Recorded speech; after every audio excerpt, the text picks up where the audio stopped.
Time for another Big Brother Canada 10 update with the feeds.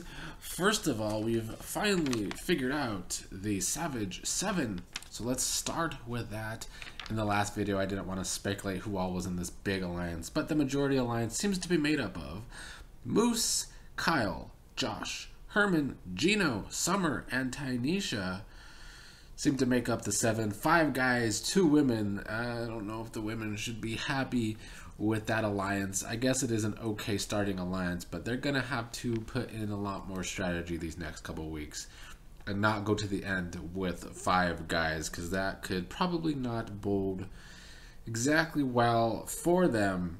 And with this being the majority alliance, it makes Marty's HOH look kind of rough this week, because Marty could go down the usual early game fumble where a player that's on the outs wins HOH but only takes out another player that's on the outs and not in this majority alliance.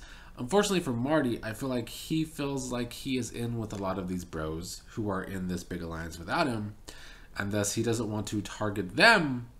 Marty's target seems to be Jay. I will circle back to Jay though. Let's talk about Jessica, who continues to have a rough social game.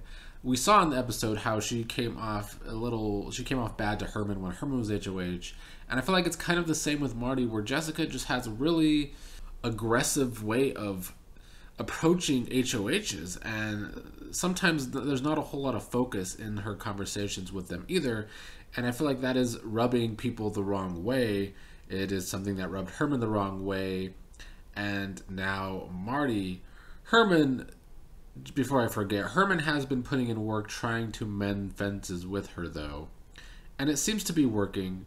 So Herman's social game, he is slick. Herman is one to watch in this game. Now Jessica and Helena have a bit of a duo going on as the two, well, all the women seem to be on the outs of the main alliance, but they seem to be on the outs from every alliance. So Jessica and Helena have a little duo among themselves, but they need to form relationships and have a bigger alliance with someone, because those two are not going to be able to do it alone.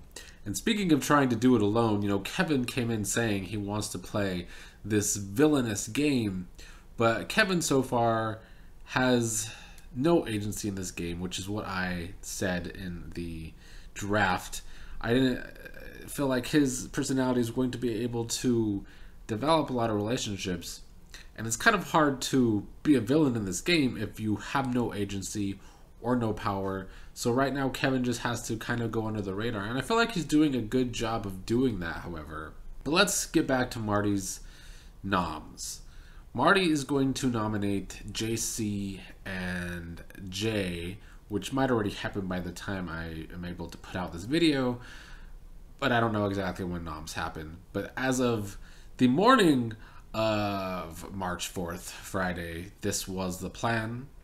Now Gino told JC Lynn that Marty was probably going to nominate her, which I will get back to.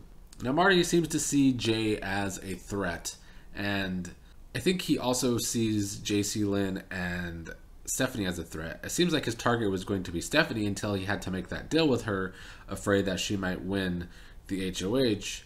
So I think on one hand Marty would be okay with any of them going, but I don't think his conversation with Jay went well. Jay did not take it well whatsoever, and afterwards was complaining to JC Lynn about the nomination. Jay didn't think that JC Lynn would be the person nominated with her, and I found it very interesting that JC did not tell Jay that Gino told her that she was probably going to be the other nominee. So that says a lot for JC, who was able to not talk too much in this game and have that bond with Gino, of course. I don't know if Jay going this week helps or hurts anyone's game.